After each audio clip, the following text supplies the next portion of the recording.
It's Divas That Care Radio. Stories, strategies, and ideas to inspire positive change. Welcome to Divas That Care, a network of women committed to making our world a better place for everyone. This is a global movement for women, by women, engaged in a collaborative effort to create a better world for future generations. To find out more about the movement, visit divasthatcare.com after the show. Right now, though, stay tuned for another jolt of inspiration.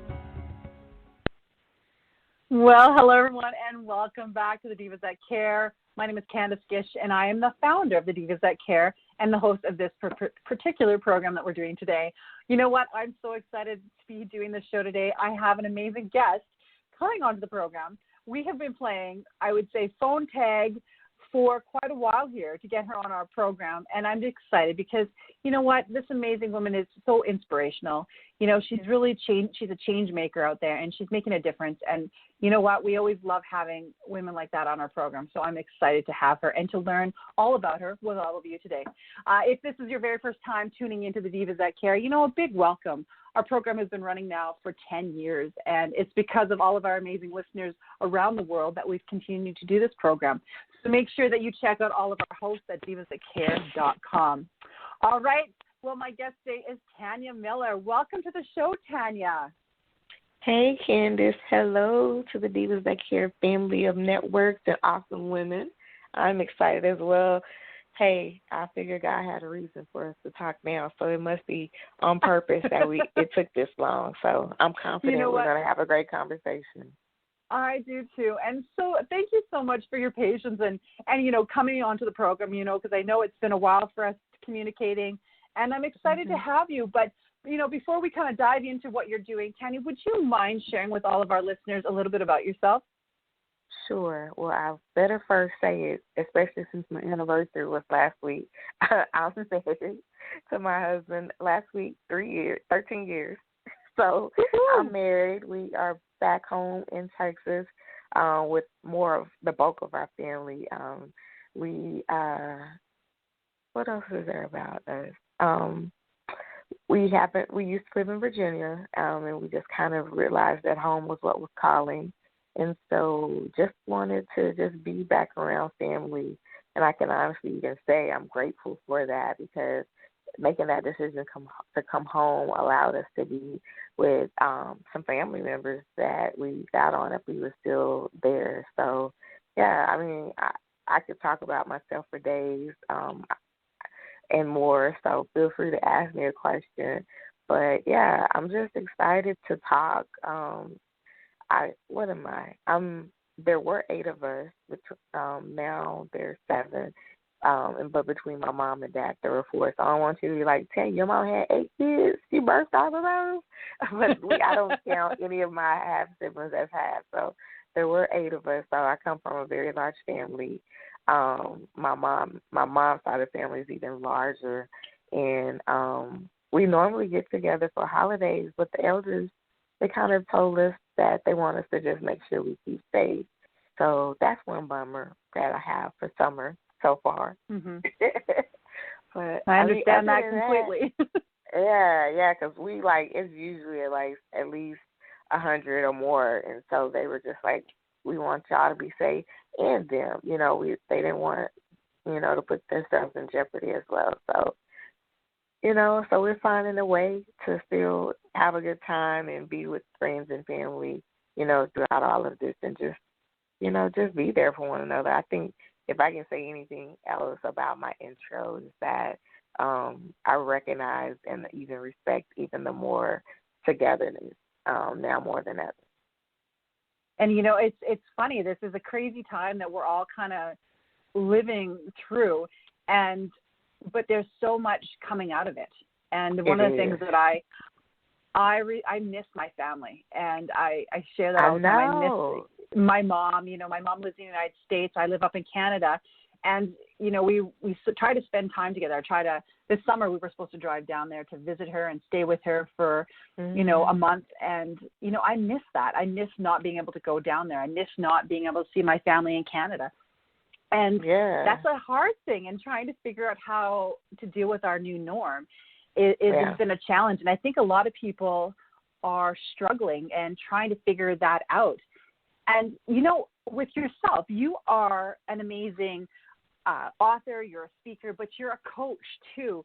Mm-hmm. I know that because this is a difficult time, one of the questions I want to ask you right now before we kind of dive into, are you helping people through this transition? And if you are, like, what kind of things are you saying to them? You know, honestly, you know, you as yourself a coach, author, facilitator, as I learned that new hat you're wearing, and change maker, like, I know that some of the people you're working with aren't even paying clients. They're just family members and friends.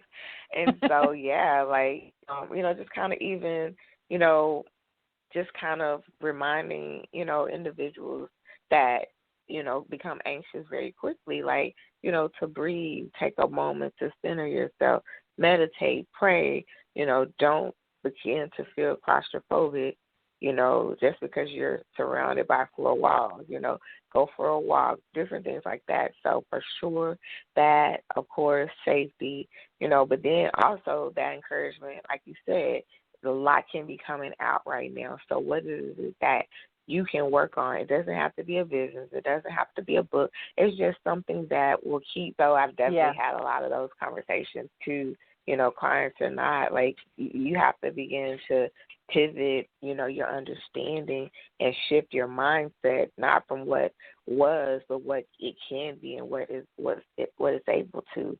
And so, you know, it was so funny, Candace, because for 2020, I got, you know, the word for 2040 in 2019, and it was cultivated perspective, and I didn't really understand it then, but I just knew that was like the word for 2020. And so when I started seeing and hearing everything happening, I was like, oh, okay, you're going to make us do work. We're going to have to dig deeper. We're going to have to till up and pull out some stuff that's been sitting there and growing, and, you know, we're going to have to stretch ourselves. I was like, oh, okay. And then from that, even you're still going to have to look at things differently. And so, yeah, like even just reminding, you know, especially the talking to and your family, reminding them of that. Like, your 2020 is not over just because it didn't agree with your plans. Maybe those really weren't your plans, but was some things that you had an idea to do. But now you have to really carve out some real plans. I love that. And you know what? It's so true. None of us ever predicted that it was going to be like this. And to be able to now, people really have to look outside the box. People that never wanted to are really seeing that, you know what, I have to. We don't even have a choice anymore. We have to look at things differently. Yeah, that's the only way. I hate to say it like this, but that's the only way you're going to survive and also find a way to thrive in these circumstances. If not, you're going to continue to be angry, upset, sad, even depressed or lonely, or even, you know, battling anxiety or whatever. Like, nobody wants you to be that way. And so, you know, if anything you guys catch between me or Candace is that we want you to do some of the work so that you don't feel that way, and that you're making positive changes, not out of spite, but out of recognizing the possibilities that are there. And the possibilities are endless. So much amazing things happening this time. People are being innovative like they haven't in years. And I'm awe-inspired by people that are doing so many great things. Yeah, or even just pivoting their business and how they were doing things. Like, who would have thought there would have been a whole business for mask making, and it would be some designers that were normally making wedding dresses or prom dresses or just clothes, period, that they pivoted their whole business plan so that they could survive and thrive during these times. Like, who would have thought that mask making and hand sanitizer making will become the next big thing? Oh, I know. It is crazy. Oh, my goodness. Well, one of the things I want to talk about, I want to talk a little bit about your coaching. I want to dive into some of your books, though, too, later on, because I'm finding that these books are amazing. But can we talk a little bit about your coaching and how you're working with people out there? Yeah, so a lot of times, even now, you know, especially now because, sometimes you actually are sitting with yourself and that's the first time you sat with yourself in a long time. And so, I get the question all the time of, Tanya, where can I go find my purpose and how do I find it? And a lot of times I say, well, first of all, we're not going anywhere. And they would look at me kind of crazy. I'm like, yeah, it's already in you. And that's just blowing their mind anyway, because they're like, but I don't know it. Like, I've never seen it. I've never felt it. Like, it's all these things and questions and wondering, but it's good. Like, that's the reason I'm able to work with you and you're wanting to work with me, because no question will be insignificant. Like, this is you and you're trying to tap into it. And so a lot of times we begin that conversation just in general kind of from that. What's your, they say, where can I find it? I say, well, it's in you. So, we begin to do some of that heart work, if you will. And so we start, with the conversation around, well, what's your passion? And like, I have a passion? I'm like, you probably have more than one. And so kind of going into digging into that. And if they can't feel like they still don't know what their passion is, a lot of times I will shoot them to people that they like, trust, and know, that they value their opinion, that it's not one that they're going to just agree with you, but it's one where they will understand and receive and accept it. And so I'll have them reach out to friends or family members that fit that, because the reality is the things that you have the reality is the things that you don't realize you are purpose for, or let alone have a passion for, or things that people around you have seen you do, and you do it so well that you think it's nothing, but to them they think it's amazing and they know it's something that the world needs. But because you think it's, just being honest, Kim, you think it's low level. You think just mask making, I just like to sew. I just like to crochet, or, I just like to draw. Like, not realizing that, your purpose and why you're here is because you have a creative spirit that loves to do things with the arts that relate to your hands. Yeah. And as you do that, you have possibilities. You can sell some of those products. You can do and teach art therapy for free and in volunteer places to kids or to seniors. You may decide to even write a book on art, on arts and creativity. You may even decide to do a workshop on art therapy, your form of it. Like, you just think that you like to draw, or you like to crochet, or you just like to do this thing that you do, but not realizing that when you actually begin to see yourself and the purpose that's over your life, meaning that heart and spirit for creative arts by using your hands, you begin to pull back all the layers of your purpose, and it allows you to actually produce your purpose with the executed vision, and you're able to go. And so they're like, Tanya, like, I don't even think I would have took it that serious. Like, I just like to sew. Okay. Yeah. But there's more in you, and you have to begin to realize that you're not just only to sew. You're not just only to just do it for yourself. That you may even take on some young divas and y'all do a class on sewing, stuff they don't do anymore, sewing a hemline, or making creative products and crafts. Like, you never know, but if you discount yourself, your passions, or your purpose, that is what's holding you back from actually tapping in, digging in, and tuning up the purpose that's inside of you. You know what? I really love that. And I wish that there was more people that were able to talk that way to others, because I see so many people out there that just inspire me so much. And, you can see this amazing aspect of them, but they don't see it in themselves. And having you talk to them and say, talk to these other people. Listen to what they think about you and how they see you.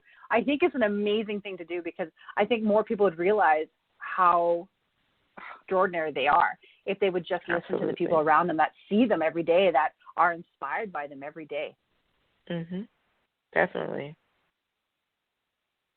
So tell me another thing. You're an amazing author. You have so many books out there. Tell me a little bit about your books and why you decided to write these ones. Well, thank you. First of all, I appreciate it. So Mind Matters, I'm gonna give it to you quick, but that is not an autobiography, but it definitely is what I actually myself wrote out because I didn't want anybody else ever to feel like they were stuck, not know how to get out of their own head, not to know how to jump back into life, and then for people that cared about them, not to know how to reach them or even just be there for them, because the reality is some people say just shake it off or it's not that serious or, I mean, when are you going to get it together? Like, that's not always the approach, especially when it comes to mental illness or depression or financial loss or grief. Like, that's not always the right message to put out there. And so for me, back in 2008, when the market crashed, it seemed like everything started crashing in my life as well.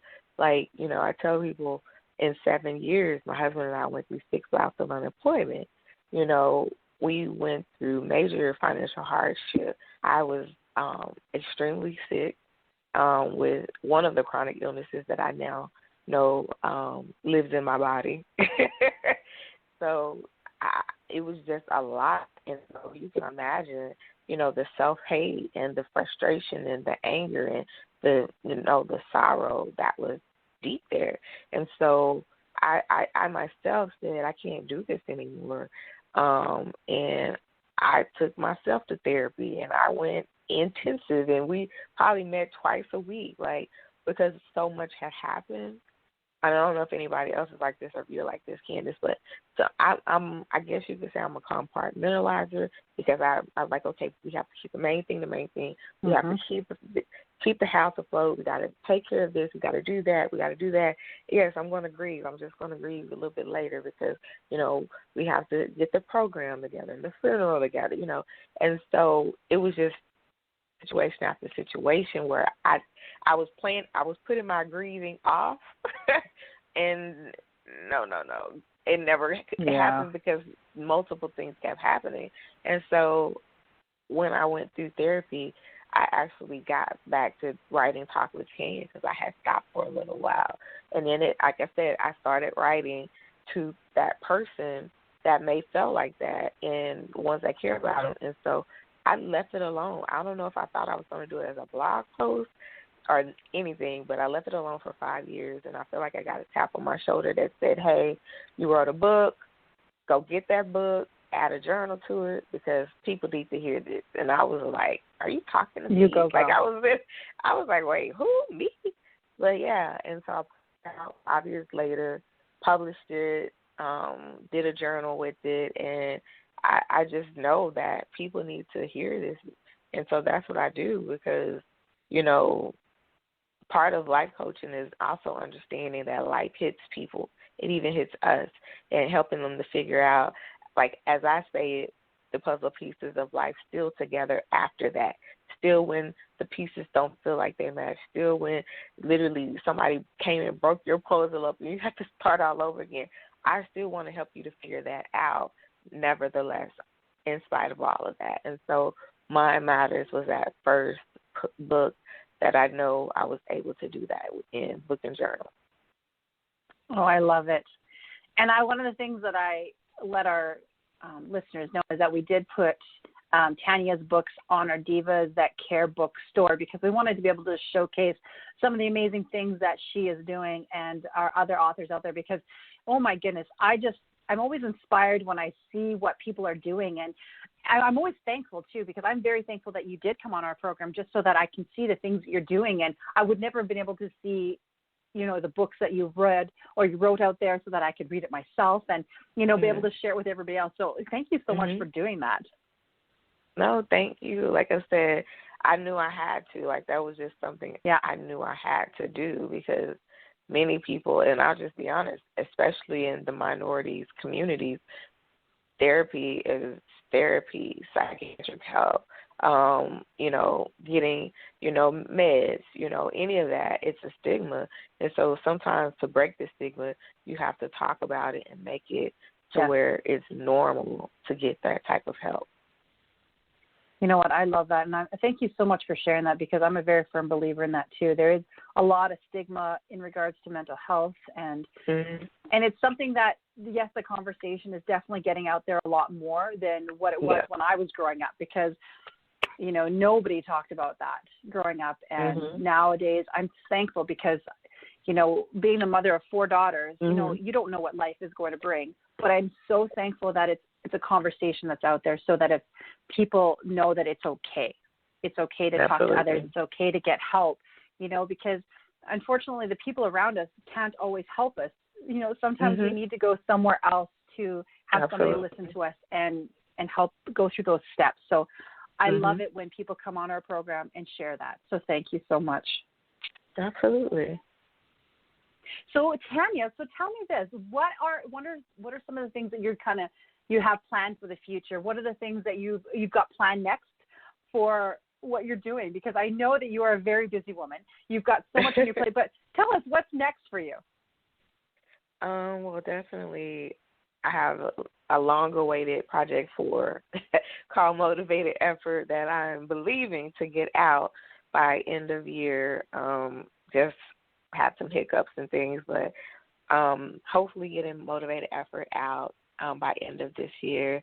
And then one of the other projects that I've kind of been writing on and off and on, hopefully I'll at least have my draft done by end of year, because I have a soft goal date in mind, and I have to actually have finished it before I can be able to hit my date that I have in mind. So, yeah, definitely book projects. I'll be loading some more courses onto school.tanyajmiller.com. Nice. I'm converting some 7-day challenges that I did around Mind Matters into just the all-out course and putting it on there as well. So probably a couple more courses are going to be coming out new and fresh, in addition to the ones that are out there. And then, honestly, I really am enjoying the opportunity to connect, build community, and just collaborate with individuals. And so I'm looking for more opportunities like that for the rest of this year. Actually, you know, I am really finding that as I'm doing that, I'm literally building community all across even the world. So I'm grateful for it, and I know that it's allowing, with that collaboration, it's allowing, you know, my audience to find and learn and know about wherever I'm at, and then vice versa, they get to learn about me. And so, like you said, everybody has a message, but not everybody says it the same exact way. And so that means everybody might not receive it, but the more we can come together, we can make a bigger flow, and we can do even more work, greater works, actually. So I'm enjoying that. Like I said, I'm enjoying being on the show and talking with you, Candace, and then even Teresa a little while ago. So it's all about community. I love that. And I want to say, Tanya, if you're ever interested, we'd love for you to post about the classes that you're teaching at the school there. I saw it online here, School by Tanya. If you want to post that on the Changemakers Cafe, I know our amazing tribe would love to check that out. We're always wanting to connect with people in that group. So please join our group and check out all of our amazing people in that one too. But, oh my goodness, I've had so much fun, Tanya. Is there any last-minute tips or tools you'd love to share with our listeners today? Just, you know, there's one quote that I actually love, and whenever I get the opportunity, I like it to be able to share it, because especially with your voice and your responsibility of being a change maker and a facilitator of that change, I have to leave you guys with this. And it's by the late Dr. Miles Monroe. It's my version of it. So don't go looking for this exact way. But it says the goal of life is to die empty, to go to the graveyard and disappoint the cemetery. And so if you have an advocate that you're connected with, like Candace, who that is her, be a change maker, that is her purpose, to facilitate change, you make sure that you do that and you get whatever support and help from her in this process, because the way to actually leave this world empty is to actually do it on purpose. And so whatever you need to do to make those changes, get with Candace, get with the Divas That Care, get with that group, get with that network of women that are literally helping young and old, as well now young men, she said, too. So, yeah, remember that quote, die empty, don't go to the graveyard without disappointing the cemetery. Leave that all here. Leave your purpose here. Leave it all here so that you don't have the burden of taking it with you and giving the graveyard exactly what it wants. So thank you again. Oh, thank you so much. And, a last-minute thing for our listeners, make sure that you check out Tanya's website at TanyaJMiller.com. But I will be posting that, Tanya, so don't worry, on all of our social media so that they can check that out. Okay. Oh, my goodness. Thank you so much, girl, for being on my program. I had so much fun today. Absolutely. I did as well, for sure. I hope you come back on the program again. Yeah, just let me know, for sure. Absolutely. I'm always open. Yeah, and like I said, so which one, so the Young Divas anthology, is that also for young ladies to write to? Yes. So right now, one of our things that we offer with the Divas That Care is we had an amazing book that came out in January called the Young Divas That Care book, and that is something that we love to. What we do is that all these amazing girls have wrote in this book, and we're going to be looking for more for our next series, and we're actually going to be looking for young divas. So for any of our listeners today, we're going to be doing a book for young. I wouldn't call them our young divas, but young gentlemen that are doing amazing things in the world. And that's kind of something that Tanya was kind of talking about. We had discussed that previous, before the show program started. And we are looking for authors for those books too. So I'm going to be posting that on our social media in the next little while here, looking for submissions for that. So I'm excited about that. But I want to say thank you so much, Tanya, for being on the program. And thank you to all of our amazing listeners. Thanks for listening. This show was brought to you by Divas That Care. Connect with us on Facebook, on Instagram, and of course on divasthatcare.com, where you can subscribe to our newsletter so you don't miss a thing.